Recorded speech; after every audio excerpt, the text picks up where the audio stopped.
The first time the billionaire CEO saw her daughter stop trying to move her legs, the room went silent in a way that felt louder than any scream. Machines hummed softly, sunlight spilled across polished hospital floors, and yet all she could hear was the crushing echo of a future collapsing. Her daughter lay there, eyes wide, small fingers clutching the bedsheet, as if she were holding on to the last piece of a world that had betrayed her. Doctors had already said the words, "No parent ever survives hearing. Permanent, severe, unlikely." The CEO, a woman known for commanding boardrooms and billion-dollar decisions, stood helpless beside a child she couldn't save. And in that moment, her power meant nothing. If you believe in kindness and second chances, take a moment to like, comment, share, and subscribe to the channel, because stories like this remind us what truly matters. Her name was Elena Ward, and the world knew her as a titan of industry. Magazines called her unstoppable. Investors called her a genius. But in the sterile glow of that hospital room, she was just a mother whose 8-year-old daughter, Lila, could no longer feel her legs after a devastating car accident. The crash had been sudden, violent, and unfair. One moment they were laughing in the back seat over a silly song on the radio, the next there was metal twisting, glass exploding, and a darkness that swallowed everything. Elena survived with bruises. Lila survived with a spinal injury that stole her mobility. Weeks passed, and the hospital became their new universe. Physical therapists came and went. Specialists flew in from other countries. Experimental treatments were discussed in hushed, hopeful tones that never lasted long. Each day, Elena sat by Lila's bed with a brave smile stitched onto her face, reading stories, brushing her daughter's hair, pretending that progress was just around the corner. But every night, in the private bathroom of the hospital suite she paid a fortune for, she pressed her forehead to the mirror and cried silently so Lila wouldn't hear. Success had built her an empire, but it could not rebuild her child. Lila changed in ways that hurt even more than the injury. She stopped asking when she could go home. She stopped talking about her favorite dance class. The bright, energetic girl who once filled every room with laughter now stared at the ceiling for hours, as if her dreams were playing somewhere she could no longer reach. Elena tried everything: new toys, visits from friends, even a puppy brought in by a therapy program, but nothing could touch the quiet grief settling inside her daughter. It was as if Lila was slowly learning to live in a smaller world, and Elena was watching the walls close in. The hospital hired a new maintenance worker during that time, a single father named Marcus Hale. He was invisible in the way workers like him often are, pushing carts, fixing lights, quietly moving through corridors of crisis and hope. Marcus had a daughter of his own, 6-year-old Ruby, who spent afternoons in the hospital daycare while he worked double shifts. He had lost his wife 2 years earlier to illness, and life had turned into a careful balancing act of survival and love. He knew exhaustion intimately, but he also knew the fierce, stubborn power of showing up for a child every day. The first time Marcus saw Lila, she was sitting by the window in a wheelchair, watching other children play in the hospital courtyard below.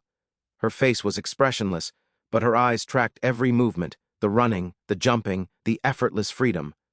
Marcus paused without meaning to. He recognized that look. It was the look of a child negotiating with reality and losing. Ruby had worn the same expression after her mother died, when she realized some absences never end. Later that day, while fixing a loose railing near Lila's room, Marcus overheard Elena speaking softly to a doctor. The words, "experimental therapy," drifted into the hallway, followed by the doctor's careful tone explaining risks and slim chances. Marcus didn't intend to listen, but the desperation in Elena's voice pulled at something deep inside him. When the doctor left, he glanced into the room and saw Elena sitting beside Lila, her shoulders slumped, her hand wrapped around her daughter's tiny fingers like an anchor. Something in him refused to keep walking. Marcus stepped in awkwardly, cap in hand, and spoke with the gentle hesitation of someone crossing an invisible line.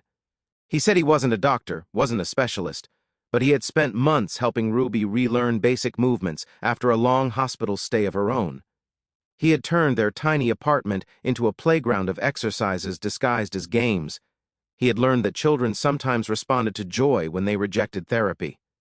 His voice trembled, but his eyes were steady. "Let me help her," he said, not as a demand, but as an offering. Elena almost dismissed him. Her world ran on credentials and expertise, not hope from a maintenance CE worker.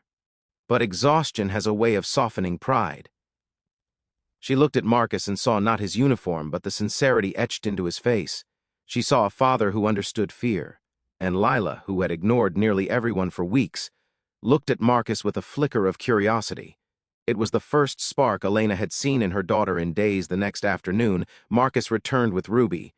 The two girls met in the hospital playroom, surrounded by soft mats and colorful equipment. Marcus didn't mention therapy.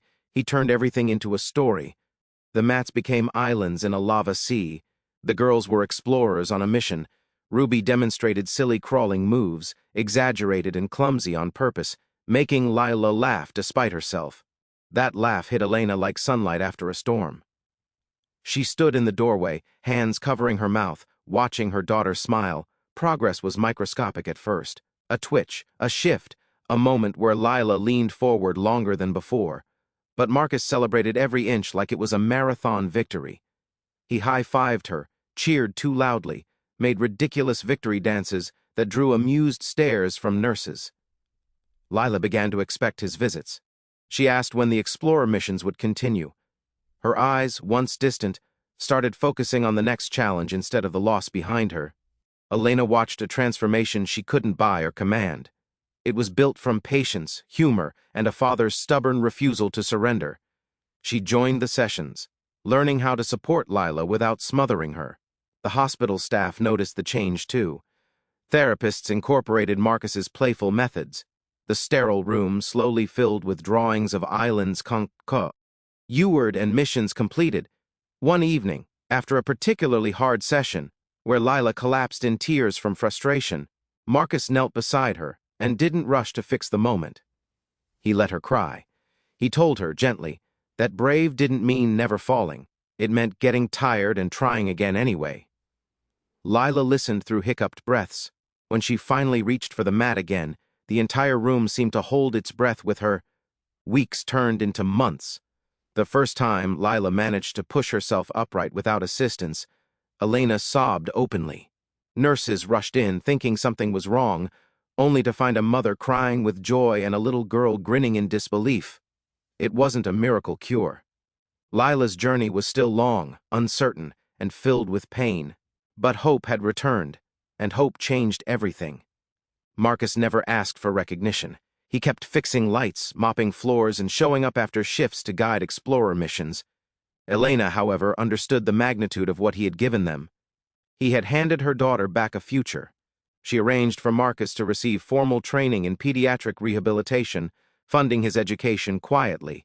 When she told him, he tried to refuse, insisting he had only done what any parent would. Elena answered with tears in her eyes that not everyone does. The day Lila took her first assisted steps with braces, the hospital hallway erupted in applause. Staff lined the walls. Ruby jumped up and down like a cheerleader. Marcus stood behind Lila, hands hovering in case she fell but letting her lead. Elena walked beside her daughter, crying and laughing at the same time. Each step was shaky, imperfect, and breathtaking. Lila looked up at her mother with a smile so radiant it erased months of darkness. Years later, Elena would still remember that walk as the moment her definition of strength changed. It wasn't in boardrooms or headlines. It was in a hospital corridor where a little girl refused to surrender and a single father refused to let her fight alone. Marcus eventually became a certified therapist, dedicating his life to children who felt trapped inside their own bodies. Lila continued her recovery, carrying scars and limits, but also a resilience that stunned everyone she met. Just before we reach the ending, leave a comment about a moment when kindness changed your life. Elena kept a photo in her office of Lila standing between Marcus and Ruby, all three laughing mid-motion. Whenever the weight of the corporate world threatened to crush her, she looked at that picture and remembered that empires fade, markets crash, and fortunes shift. But a single act of compassion can rewrite someone's destiny. Marcus never saw himself as a hero. He saw a child who needed a hand and extended his own. Yet that simple decision rippled outward, reshaping multiple lives. Near the end of every anniversary of the accident, Elena and Lila returned to the hospital with Marcus and Ruby. They walked the same hallway together, a ritual of gratitude. Lila's steps were still careful, but they were hers.